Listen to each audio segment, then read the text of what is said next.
우리 주 예수 그리스도의 은혜와 평강이 오늘도 예배로 모이신 사랑하는 교우들 여러분에게 충만히 임하기를 기원합니다. 여러분 생각은 어떠십니까? 우리가 만일 예수님을 직접 배웠다면 예수님을 더 잘 믿을 것 같습니까? 지금보다는. 지금은 예수님 직접 뵙지 못하고 성경을 통해서 예수님이 이러셨더라라는 기록된 성경을 보고 예수를 믿는데, 예수님을 직접 뵙고 그 음성을 듣고 주님과 함께 거닐었다면 지금보다 훨씬 더 나은 신자가 될 것 같다, 그렇게 생각하십니까? 아마 그럴 것도 같고 또 자신이 없을 수도 있겠습니다. 예수님께서 그 당시에 행하실 때 그를 가까이 배웠던 모든 사람들이 다 예수님을 잘 믿은 것 같지는 않습니다. 예수님의 교훈을 직접 들었으나 별로 열매가 없었고, 또 주님 행하신 놀라운 이적을 눈에 보았으나 그러나 그것 때문에 예수님을 더욱 잘 믿지는 못했던 사람도 상당히 있는 것 같습니다.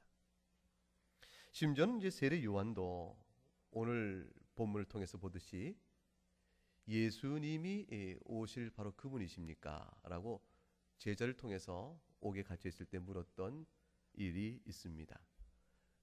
그것은 세례 요한이 예수님에 대해서 예수님이 어떤 분인가 그에 앞서서 예수님을 가리키는 중요한 부르심을 받은 사람이었지만, 그래서 예수님에 대해서 그 당시에 누구보다도 잘 알던 사람이었지만, 그러나 그에게도 예수님이 행하신 일을 보고 과연 이분이 그분일까 이렇게 생각될 만한 의문이 들었던 것은, 예수님에 대해서 예수님을 바로 믿는다는 것이 훨씬 더 신중성이 좀 필요하다는 것을 우리가 알 수가 있습니다. 사실 예수님은 세례 요한은 예수님에 대해서 상당히 많은 증거를 받으셨습니다. 세례 요한은 예수님에 대해서 굉장히 많은 증거를 했죠. 몇 가지 특징들이 있는데, 세례 요한은 예수님에 대해서 그가 누군지를 안다면 그분 외에 더 예수님을 증거할 사람이 누가 있을까 싶을 만큼 사실 확고한 증거를 나타내 보였습니다. 세례 요한은 바리새인과 서기관들이라고 말했던 그 당시의 종교 지도자들에게는 아주 강한, 아주 무서운 비판과 경계의 말을 선포했죠. 심판의 메시지였습니다. 마태복음 3장 7절과 10절 하는 것처럼 바리새인들과 사두개인이라 하는 유대 종교 지도자들을 향해서 독사의 자식들아 말했습니다. 이보다 심한 말이 어디 있겠습니까? 너에게는 진노가 임박하였으니 피할 길이 없다고 얘기합니다. 이미 도끼가 나무 뿌리에 놓여 있으니 좋은 열 맺지 않으면 그냥 찍혀 불에 던질 것인즉 너희가 그런 운명인 줄 알아, 이렇게까지 얘기합니다. 왜 그랬습니까? 회개하지 않기 때문이죠. 그래서 사실 세례 요한은 이와 같은 자기의 심판 메시지의 선포는 자기가 심판하는 사람이 아닌 걸 잘 알고 있었어요. 내가 심판하겠다는 것이 아니고 내 뒤에 오시는 그이가 심판하실 것이라는 사실을 선포한 것이죠. 11절과 12절에 가게 되면, 나는 너희로 회개하기 위하여 물로 세례를 베풀거니와 내 뒤에 오는 이는 나보다 능력이 많으시니 나는 그의 신을 들기도 감당하지 못하겠노라.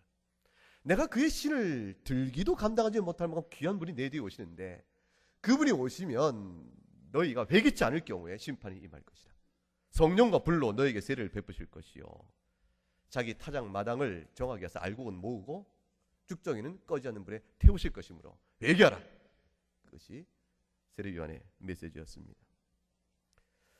뒤에 오실 메시아가 심판하실 것이다, 이것이 세례 요한이 알고 있는 메시아에 대한 이해였고, 그것에 그치는 것이 아니고 더 넘어가서 세례 요한은 메시아의 대속의 속죄 사역도 알고 있었습니다. 다시 말하면 요한복음 1장 29절에 이렇게 얘기하죠. 이튿날 요한이 예수에게 자기가 나오심을 보고 가로되 보라, 세상 죄를 지고 가는 하나님의 어린 양이로다. 세상 죄를 지고 가는 하나님의 어린 양이로다. 그리하여 예수 그리스도로 말미암는 속죄의 사역이 있을 것임에 대한 이해도 세례 요한이 가지고 있었습니다. 거기에 그치는 것이 아닙니다. 세례 요한은 예수님의 뒤에 오실 메시아의 심판의 사역과 뒤에 오실 메시아가 속죄의 사역을 베푸셔야 할 것, 이 두 가지와 더불어서 그 일을 행하신 메시아 그분 자체가, 그분 자신이 어떤 분인가 하는 걸 알았어요. 그분이 하나님이시다. 그분이 하나님의 아들이시다. 그 메시아의 매우 뛰어난 탁월성, 그분이 어마어마한 분이, 우리로서 상상도 못할 뻔한 사실을 세례 요한이 알고 있었습니다. 그래서 이렇게 증거합니다. 요한복음 1장 26, 27절에 나는 물로 세를 베풀고니 너희 가운데 너희가 알지 못한 한 사람이 섰으니 곧 내 뒤에 오시는 그이라. 나는 그의 신발끈을 풀기도 감당하지 못한다. 30절에 내가 전에 말하기를 내 뒤에 오는 사람이 있는데 나보다 앞선 것은 그가 나보다 먼저 계심이라 한 것이 이 사람을 가리킵니다. 세례 요한이 예수님보다 먼저 출생합니다. 육신으로 먼저 이 세상에 나온 사람인데 뒤에 온 출생자라께서 나보다 먼저 계신 자라. 이게 도대체 어떻게 이해된 뜻입니까? 이 땅에 육신의 생명 갖고 난 출생의 순서 따라 존재하는 것이 아니요 이미 이 땅에 낳기도 이전에 존재하셨던 분이시니 그가 곧 누구실까요? 하나님의 신성을 갖고 있는 분이라는 사실에 대한 고백을 여기에 암시해 놓고 있는 거죠. 그래서 33절 34절에 나도 그를 알지 못하였으나 나를 보내어 물로 세를 베풀라 하신 그 이가 나에게 말씀하시되 성령이 내려서 누구 위에든지 머무는 것을 보거든 그가 곧 성령으로 세를 베푸는 줄 알라 하셨기에. 성령으로 세를 베푼다는 것은 아무나 하는 일이 아니죠. 그래서 내가 보고 비로소 그가 하나님의 아들이심을 증언하였노라. 세례 요한이 메시아에 대해 갖고 있는 이해는 굉장한 이해였습니다. 메시아가 오면 심판이 있을 것이요, 메시아가 오시면 회개하는 자에게는 용서의 은혜가 있을 것이요, 그 일을 행하시는 메시아는 바로 그분이 하나님의 아들이시라. 그러니 세례 요한이 예수님이 흥해지는 것을 기뻐하지 않았겠습니까? 요한복음 3장 이어서 가게 되면 내가 말한 바 나는 그리스도가 아니요 그 앞에 보내심을 받은 자라 할 것을 증언할 자는 너희니라. 신부를 취하는 자는 신랑이나 서서 신랑의 음성을 듣는 친구가 크게 기뻐하나니 나는 이러한 기쁨으로 충만하였노라. 그는 흥하여야겠고 나는 쇠하여야 하리라. 이건 단순한 겸손의 문제가 아닙니다. 자신이 전파하고 있는 모든 하나님의 말씀의 선포 사역은 뒤에 오시는 바로 그 메시아로 말미암아 그 의미를 갖고 메시아로 말미암아 성취가 되고, 메시아가 안 계시면 그거 전부 다 자신의 사역은 의미가 없다는 사실을 잘 알기 때문에 그분이 오셨다면, 메시아 그분이 오셨으면 그분은 흥하여야겠고 나는 쇠하는 것이 마땅하다.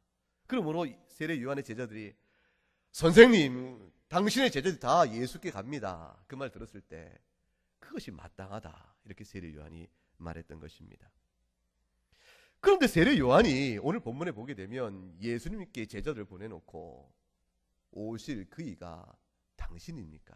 아니면 다른 분을 기다려야 합니까? 이렇게 묻는 겁니다. 세례 요한이 그걸 물으면 어떻게 하겠습니까? 근데 세례 요한이 그것을 묻습니다. 왜 그랬냐면 본문 2절에 보면 요한이 옥에서 그리스도께서 하신 일을 듣습니다. 예수님께서 요한이 감옥에 갇혀 있는데 그리스도께서 하신 일을 가만히 듣고 보니까 이것이 과연 내가 말했던 그 메시아와 지금 제자를 통해 듣고 온 그 예수님이 정말 그분이 그분일까라는 의문이 들었던 겁니다. 무슨 일을 들었기 때문에 세례 요한이 메시아에 대한 이해를 갖고 다시 물었게 되었을까요? 무슨 말을 들었기 때문에? 그거야 우리가 알지요. 세례 요한이 무슨 말을 들었으면 뻔한 일입니다. 왜냐하면 성경에 나와 있는 그대로를 우리가 아니까. 예수님이 행하신 일이죠. 마태복음 5장, 6장, 7장 그 유명한 산상수훈의 그 주옥 같은 하나님 나라에 관한 교훈들을 주님이 쭉 가르쳤다는 사실을 세례 요한이 들었을 겁니다. 그리고 예수님께서 이것저것 하시죠. 중풍병자를 고쳐주시고 나병 환자를 깨끗하게 해주시며 귀신 들린 자를 귀신을 내어 쫓으십니다. 죽은 자도 살려주시는 일을 행하시죠.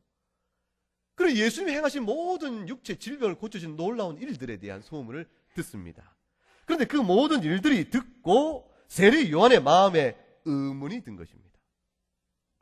왜냐하면 세례 요한이 알고 있었던 메시아는 그가 오심을 위해서 모든 죄악을 심판하시는 분으로 오시는 것이고 회개하는 자의 죄를 용서하시는 속죄의 은혜를 베푸시는 분이시요. 그러므로 하나님 나라가 이 땅에 강력하게 임하는 것을 세례 요한이 기대했던 것인데, 자신의 메시아 사역에 대한 기대와는 달리 예수님이 가는 소문을 들어보니까 여기 다니서 질병 고쳐주시고 저기 가서 고쳐주시고 그런 일만 하시는 것을 계속 듣는 겁니다.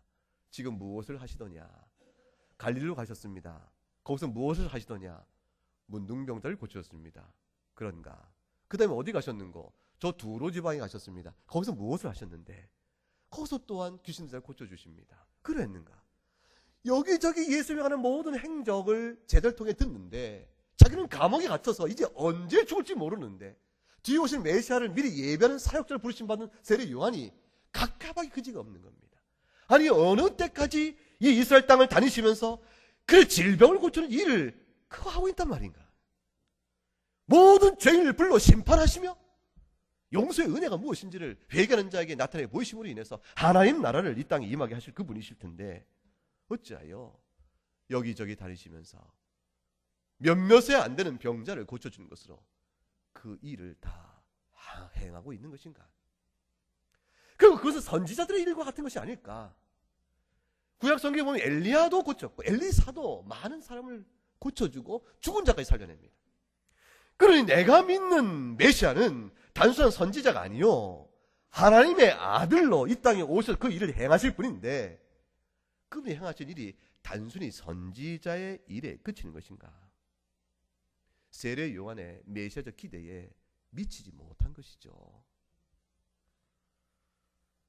세례 요한이 기대했던 것은 하나님 나라의 도래입니다. 그것은 죄악된 세상에 공의로운 심판이 임하는 것이요 의롭고 경건하며 회개하는 자들의 죄를 깨끗이 속해 주시는 대속의 사역이고 그 일을 행하시는 그분 자신이 바로 하나님의 아들이신 놀라운 하나님 나라에 대한 기대로 충만했던 겁니다. 그리고 그분이 이 땅에 오시면 이전처럼 죄를 해결하지 못하고 죄를 해결하는 상징으로 물세를 줬던 것에 그치는 것이 아니고 그건 자신이 주었던 세례니까 그것이 아니고 성령의 세례로서 회개하는 자의 영혼을 맑게 씻기시고 하나님과 거룩한 교통을 이루는 그 나라가 임할 것이 아닌가 그런 잔뜩 기대를 갖고 있었는데 들려오는 소식은 맹인의 눈을 뜨게 하시고 중풍병, 나병, 귀신 들린 자를 고치시는 등 이 사역 자체는 실로 불가능한 이적이요 하나님 보내신 자가 아니면 도무지 이룰 수 없는 일인 걸 알지만 그게 기적인 것을 알지만 그러나 이건 이전에 있었던 일이요 엘리사도 했던 그런 사역이기 때문에 메시아라면 그보다 더 근원적이고 더 근본적이고 더 근원적인 그 일이 이루어질 것이라 기대했던 것입니다. 질병을 고치는 일과는 비교가 안 되는 일, 육신의 평안과 안정을 주는 것과는 비교가 안 되는 일, 훨씬 더 근본적인 은혜가 임할 것을 기대했던 것입니다. 사람을 근본적으로 바꿔놓는 일, 더 이상 죄 아래 신음하는 일이 아니요 마귀 권세 아래 종노릇하는 일이 아니라 그 모든 일부터 끌어내요 하나님 앞에 거룩한 자녀를 쓰게 하는 아브라함의 언약의 그 약속이 그대로 이루어지는 일, 그 나라가 이루어지기를 간절히 기대했던 것입니다. 근데 예수님이 하는 소식을 들으니까 아직은 아닌가? 이분이 아닌 것이 아닌가? 이분이 만일 메시아라면 어째 그렇게 먹을 수 있을 것인가? 이 의문이 마음에 들었던 것이죠. 당신이 정녕 메시아입니까? 당신이 메시아라면 당신이 오셔서 이루어야 할 그 하나님 나라의 은혜와 영광이 지금 어떻게 드러나고 있는 것입니까? 어찌하여 육체의 질병만을 여기저기 다니며 고치는 그런 일에 그치고 있는 것입니까? 이것이 세례 요한이 제자를 통해서 예수님께 물었던 질문입니다. 이 예수님의 대답이 참 뜻밖입니다. 마태복음 11장 4절에 주님이 이런 답변을 주셨어요. 제자들에게 너희는 가서 듣고 보는 것을 요한에게 알려라. 이게 대답이 되겠습니까? 예수님이 세례 요한의 제자들 예수님께 와서 무엇을 들었고 무엇을 보았을까요? 결국 이미 세례 요한이 옥에서 들었던 내용과 똑같은 거 아니겠습니까? 이미 그걸 듣고 의문이 들어 제자를 보내 물었거늘 당신이 그리스도요? 라고 물었거늘 주님은 듣고 보는 것을 가서 다시 알리라 이렇게 말하니 이것이 무슨 대답이 되겠습니까? 그런데 5절 말씀에 주님이 한 말씀을 덧붙여 주셨습니다. 맹인이 보며 못 걷는 사람이 걸으며 나병 환자가 깨끗함을 받으며 못 듣는 자가 들으며 죽은 자가 살아나고 가난한 자에게 복음이 전파된다 하라. 그런데 이 말을 덧붙여 주셨지만 이 말이 크게 요한에게 도움이 될까요? 요한이 옥에서 예수님이 행한 일을 듣고 제자들에게 물어보냈을 때 이미 요한이 들은 내용은 예수님이 육체 질병을 고쳐준 이 사역들이었잖아요. 이 사역을 주님은 다시 요약해서 다시 요한에게 가서 말해라 이렇게 말하니 이 말이 과연 도움이 될까? 이런 생각이 듭니다. 그 예수님은 아무런 답을 주신 것이 아닌가, 아무런 답을 주지 못하신 것이 아닌가 이런 생각이 들지요. 그런데 요한이 얼마 있어 죽습니다. 메시아 오시는 사역을 미리 예비하도록 부르심받은 종이 죽으니 더 이상 그 사역을 할 수 없다면 틀림없이 예수님의 말로 메시아인 것이 분명해야 합니다. 예수님이 이 말씀을 요한의 귀에 다시 들려준 까닭은 단순히 반복을 하신 것이 아닙니다. 예수님이 자신의 사역을 요약하는 이 마태복음 11장 5절의 말씀은 가만히 생각하면 구약 성경에 대한 예언의 말씀을 요약해 주고 계신 것이에요. 그것이 바로 이사야 선지의 말입니다. 이사야 35장 5절과 6절에 가게 되면 이런 말씀이 나옵니다. 그때에 곧 메시아를 통해서 이스라엘이 회복되는 때가 되면 그 뜻입니다. 맹인의 눈이 밝을 것이요 못 듣는 사람의 귀가 열릴 것이며 그때는 저는 사람은 사슴같이 뛸 것이고 말 못하는 자의 혀는 노래를 할 것이다. 광야에서 물이 솟고 사막에 시내가 흐를 것이니 놀라운 변화가 일어난다는 것입니다. 근본적인 변화가 뒤집어지며 일어날 것이라고 얘기했습니다. 그러니 예수님이 하신 말씀 속에 35장의 내용을 그대로 인용하고 있는 것이죠. 61장에 가게 되면 이사야 61장의 내용을 다시 이렇게 주님이 덧붙인 말씀이 나옵니다.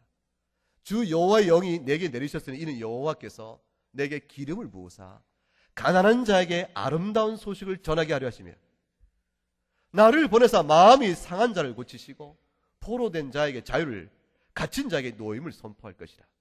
메시아 오셔 이루어질 일에 대한 예언적인 선포입니다. 이사야 선지가 그날에 메시아가 오면 이 일이 이루어질 것이라 말했던 그 특징의 내용을 이사야 35장과 61장을 가만히 이끄셔서 61장의 전반에 뭐라고 되어 있어요? 앞절에 1장 앞절에 가난한 자에게 아름다운 소식을 전한다. 그게 바로 예수님이 말씀하신 그대로 가난한 자에게 전해지는 복음이라 하는 것과 똑같은 내용입니다. 주님은 이 말을 세례 요한에게 전해주면서 내가 지금 하고 있는 일에 관하여 메시아적 사역인가 묻고 있을진데 내가 너에게 답하노니 성경을 읽으라 그 얘기가 되는 것입니다. 예수님께 행하신 육체 질병의 사역을 단순히 피상적으로만 바라보면 메시아적 사역과 아무 상관이 없는 것 같지만 그러나 그것은 피상적 관찰에 그친 것이요 주님이 행하신 일을 단순히 표면적으로만 바라볼 것이 아니라 그 일과 관련된 예수님의 사역의 그 깊은 의미를 알기 위해서는 주님이 하신 일이 임의로 하는 일이 아니고 바로 성경을 따라 행하셨다는 사실을 깨달을 때 그것이 가능해진다는 것입니다. 그러하여 성경을 읽으라 이렇게 말씀하신 것이죠. 이사야 35장과 61장을 읽다 보면 35장을 읽고 61장을 읽어가다 보면 53장을 읽어야 합니다. 이사야 53장은 그 유명한 고난의 종의 내용이 나옵니다. 4절과 6절 말씀만 우리가 한번 같이 한번 읽어보겠습니다. 그는 실로 우리의 질고를 지고 우리의 슬픔을 당하였거늘 우리는 생각하기를 그는 징벌을 받아 하나님께 맞으며 고난을 당한다 하였노라. 그가 찔림은 우리의 허물 때문이요 그가 상함은 우리의 죄악 때문이라. 그가 징계를 받음으로 우리는 평화를 누리고 그가 채찍에 맞음으로 우리는 나음을 받았도다. 우리는 다 양 같아서 각기 제 길로 갔거늘 여호와께서는 우리 모두의 죄악을 그에게 담당시키셨도다. 이것이 메시아 사역이니라. 내가 이 땅에 온 것은 바로 죄를 대속하여, 회개하는 모든 영혼들의 죄를 대속하여 그들에게 영원한 생명을 주고 값없이 생수를 사 먹을 수 있도록, 굶주리고 목마른 자에게 영혼의 양식을 줄 수 있도록 하기 위해 내가 이 땅에 온 것이라. 내가 이 땅에 와서 행하는 모든 이 죄의 용서의 사역은 죄로 인해 신음하며 죄로 인해 비참한 인생 속에 있는 자들의 모든 고난을 해결해 주러 온 것인데, 내가 그 사역을 이루기 위하여 행한 모든 일에 대한 그 증거가 무엇이겠는가? 이사야 선지가 일찍 예언한 대로 메시아가 이 땅에 오므로 이루어질 그 아름다운 복된 결과, 병든 자가 나음을 입고 귀신의 종로 선자가 깨끗이 해방되어지며 죽은 자가 살아나는 이 놀라운 일들이 메시아 사역으로 이루어질 것인데, 그 증거를 예언했지 않는가? 그 말 그대로 내가 이 사역을 통해 이루실 것임을 나타내 보기 위하여 육체의 질병 얻은 자를 고쳐주고 있는 것이니라. 예수님이 이스라엘의 모든 소경된 자를 다 낫게 해주는 건 아니죠. 그건 언제까지 미뤄진 일이에요. 주님 다시 오실 날까지 미뤄진 일이죠. 주님이 죽은 자 모두를 부활시키신 건 아니죠. 주님 다시 오실 때까지 미뤄진 일입니다. 그러나 예수 안에 있는 자에게 눈이 먼 자가 볼 것이고 말 못한 자가 말을 하게 될 그 은혜 때, 광야에서 사막에서 샘이 솟아날 그 놀라운 생명의 역사가 있을 것임을 주님은 잠깐 보이시면서 그 모든 표적을 통해 죄 용서의 은혜를 바라보도록 하신 것입니다. 세례 요한에게 이사야서를 읽으라 라는 말씀을 이 간접적으로 던져주신 것은 사실 세례 요한이 자기 자신의 사역을 광야에서 외친 자의 소리라고 했습니다. 근데 주님이 그 말을 그대로 세례 요한에게 밀어주고 있는 것이죠. 너의 사역을 광야에 외친 자의 소리라 했는데 그 말이 어디서 나오는 것이냐? 네가 무엇을 근거로 네 사역을 광야에서 외친 자의 소리로 하는가? 이사야 40장입니다. 이사야 40장 3절에 외치는 자의 소리에 이르되 너희는 광야에서 여호와의 길을 예비하라. 사막에서 우리 하나님의 대로를 평탄케 하라. 이 말씀을 네가 읽었고 이 말씀에 따라 너의 사역을 광야에서 외친 자 소리로 하였거늘 어째 네 사역은 성경을 통해 알면서 내가 하는 사역은 성경을 통해서 깨닫지 못하는고? 그것이죠. 요컨대 주님의 주신 답변은 이것입니다. 네가 스스로 성경을 따라 너의 사역을 광야에서 외치는 자의 소리를 하지 않느냐? 내가 행하는 모든 이적들도 성경을 따라 살피면 그것이 바로 단순히 육체의 질병을 고치는 데 뜻이 있는 것이 아니라 보다 근본적인 은혜, 곧 죄사함의 은혜를 통해 영혼을 새롭게 하고 온전하게 하는 은혜를 베풀기 위한 것임을 깨달아야 하지 않겠는가? 과연 나는 메시아여 나로 말미암아 하나님 나라가 임한 것이고 내가 이를 위하여 왔느니라. 그 뜻을 전한 것입니다. 교훈을 받겠습니다. 오늘 본문이 우리에게 어떤 신앙의 교훈을 줍니까? 사람들은 예수님의 행하신 일들을 종종 오해를 합니다. 예수님께서 굶주린 군중들을 보시고 떡 5덩어리와 생선 2마리로 5,000명을 먹이셨습니다. 사람들이 얼마나 놀랐겠어요. 이 일이 우리에게 어떻게 임한 것인가? 이제 그들에게는 선택이 분명해진 겁니다. 예수를 왕으로 삼자.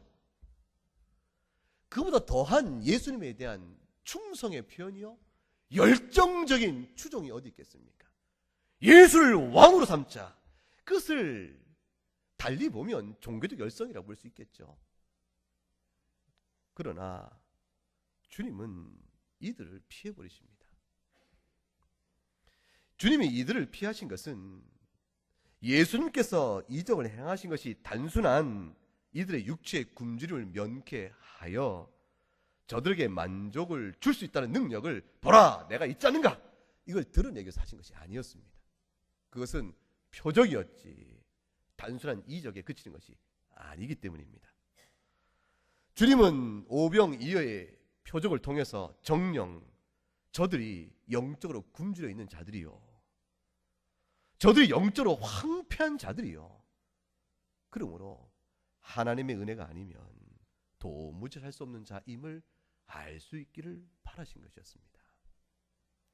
예수님을 통해 오병이의 기적을 통해서 떡을 먹으며 이 떡을 먹이신 예수님이 바로 우리의 영원한 생명을 주시는 영적 생명의 참 메시아임을 깨닫고 그 앞에, 그가 주신 교훈 앞에 엎드릴 수 있기를 원하는 것이었습니다.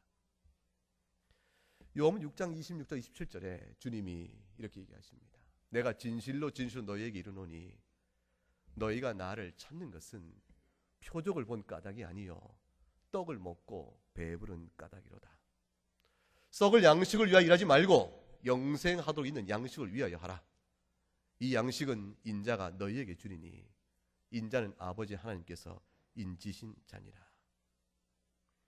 예수님의 말씀을 들었어도 또 쫓아다니며 배웠어도 그가 행하신 이적을 눈으로 보고 그 이적의 은택을 받아 누렸어도 그것이 단순히 육체를 위한 것이 아니요 그것이 영적 생명을 위한 표적임을 바르게 알지 못하면 예수님의 모든 행하신 일이 그에게 무슨 유익이 될 것이며 무슨 의미가 됐고 그의 생명을 살 수가 있겠습니까? 오히려 오늘 11장 6절 말씀에 누구든지 나로 말미암아 실족하지 아니하는 자는 복이 있도다 하신 그대로 그것이 오히려 걸림돌이 되어져서 실족하는 일이 되고 말 것입니다. 예수님에게서 빵을 구하러 다녔던 사람들은 예수님이 더 이상 빵을 주지 않는 순간 이럴 수가 있는가라는 배신감에 예수를 십자가에 못 박는 일을 서슴지 않았던 자들이 되는 것이고, 아니 저자는 병이 낫다 하는데 왜 나는 고쳐주지 않는가 하면 예수님은 십자가에 죽어야 될 사람으로 그들 마음에 드리워지는 것입니다. 오늘날에도 많은 이들이 예수님을 따른다고 하지만 모두가 예수님의 복음을 참되게 따르지 않을 수도 있다는 사실을 생각해야 합니다. 이 세상의 안목에 따라서 좀 더 성공적인 인생을 좀 살아보겠다, 육신의 평안을 좀 얻어보겠다, 이 예수님을 그래서 따르는 이들이 적지 않게 있는 것 같습니다. 예수님께서 우리 안에서 우리 인생 살아가는 이 어려운 인생살이를 기도할 때 들으시고 보살펴 주시고 예비하신 섭리로 사람이 죽는 법은 없구나, 하나님께 우리 내 인생을 도와주시구나, 이런 고백을 하며 살아가게끔 우리를 보호하시지만, 그러나 예수님을 통해서 빵을 얻는 일에 육체를 위한 삶의 목적과 뜻을 두다 보면 예수님을 실제 배워도 예수님을 통해 주시는 메시아적 참된 하나님 나라는 전혀 알지 못하게 되는 것이요, 성경을 읽어도 그저 예수님이 육체를 위하여 도움을 주신 분으로만 읽혀질 따름이 됩니다. 영혼을 새롭게 하시고 온전케 하시는 죄사함의 일을 그저 피상적으로 읽게 될 위험성이 있게 되는 것이죠. 복음을 표면적으로만 들을 뿐 그 핵심과 본질을 바로 깨닫지 못하게 될 수도 있는 겁니다. 그러면 그 영혼을 새롭게 하시고 온전케 하시고 예수 그리스도의 형상을 담게 하심으로 인해서 하나님과 교통을 이루도록 우리를 불러내신 그 죄사함의 은총을 정령코 깨닫는 일이 더디게 되어지고 그것의 고백이 피상적일 수가 있게 되는 것이죠. 예수님이 세상에 떡을 주는 것이 목적이었으면 왜 십자가에 죽으시겠습니까? 왜 예수님이 십자가에 죽으심과 부활에 그 은혜를 베푸셨겠습니까? 마귀도 예수님 광야 시험 받을 때 예수님께 나와서 나한테 한 번만 경배하면 온 세상의 영광을 다 주겠다고 한 바로 그 영광을 우리에게 주시는 것이 목적이었다면 주님이 십자가에 죽을 이유가 무엇 때문이었겠습니까? 하나님께서 과연 우리의 육체의 인생의 삶을 그의 섭리 가운데 인도하시고 보호하십니다. 그게 성도의 행복이요 하나님 자녀된 자의 기쁨입니다.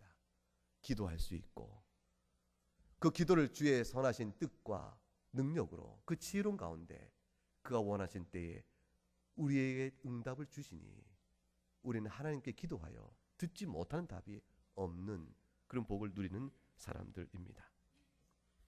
그러나 하나님께서는 신자의 인생 속에서 항상 평안함만을 주지는 않으십니다. 고난과 아픔과 슬픔도 주십니다. 그것들 통해서 영혼을 일깨워서 하나님만을 바라보게 하시고 죄사함의 은혜도 누리게 하시며 우리 영혼이 더 주 안에서 든든히 설 수 있도록 우리를 이끌어 주시는 은혜를 베푸시기 위함이지요. 평안과 만족을 주십니다. 그럴 때도 사람이 떡으로만 살 것이 아니요 하나님의 말씀으로 사는 줄을 알게 하셔서 실로 하나님 앞에서 더 이상 교만한 자가 아니요 겸손히 무릎을 꿇고 하나님을 의지하도록 하는 그 은혜를 베푸십니다. 결국 인생에 겪는 모든 일은 전부 그것이 어떤 일이든지 하나님을 기뻐하고 하나님을 즐거워하며 영원토록 하나님을 찬양하는 일에 우리 영혼이 세워질 수 있도록 이끌어 가시는 것입니다. 설교를 시작하면서 여러분에게 물었습니다.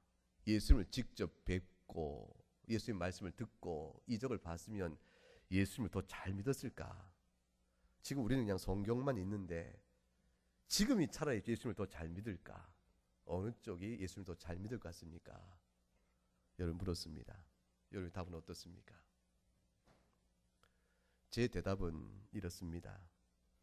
예수님 이 땅에 계실 그때나 승천하시고 재림 때를 기다리는 지금이나 예수를 잘 믿는 길은 오직 하나이니 그때나 지금이나 성경을 잘 읽고 성경을 잘 깨달을 때라야 예수를 잘 믿을 수가 있다.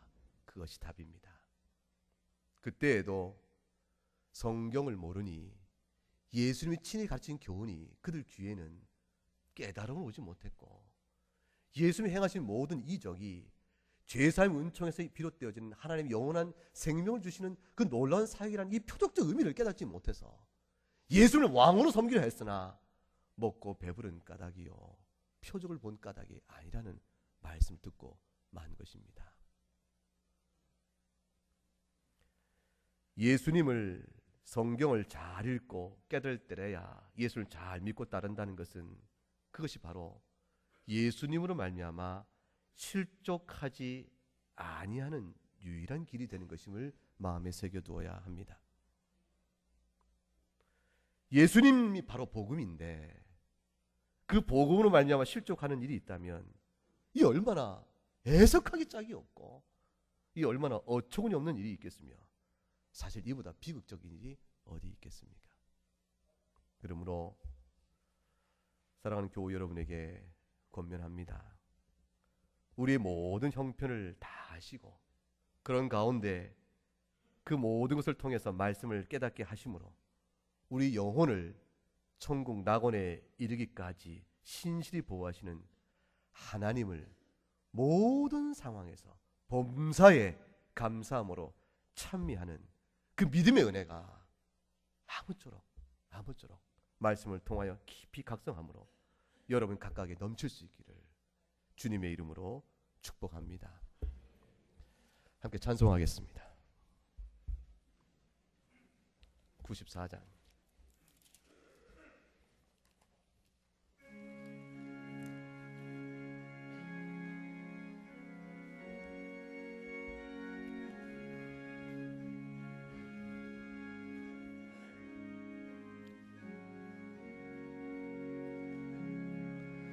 주 예수보다 더 귀한 것 없네. 이 세상 부귀와 바꿀 수 없네. 영죽은 내 대신 돌아가시 그 놀라운 사랑 잊지 못해. 세상 세상 즐거움 다 버리고 세상 자랑 다 버렸네. 주 예수보다 더 귀한 것은 없네. 예수밖에는 없네. 주 예수보다 더 귀한 것은 없네. 이 세상 명예와 바꿀 수 없네. 이전에 즐기던 세상 일도 주 사랑하는 마 뺏지 못해. 세상 즐거움 다 버리고 세상 자랑 다 버렸네. 주 예수보다 더 귀한 것은 없네. 예수밖에는 없네. 주 예수보다 더 귀한 것은 없네. 이 세상 행복과 바꿀 수 없네. 유혹과 핍박이 몰려와도 주 섬기는 내 맘 변치 않아. 세상 즐거움 다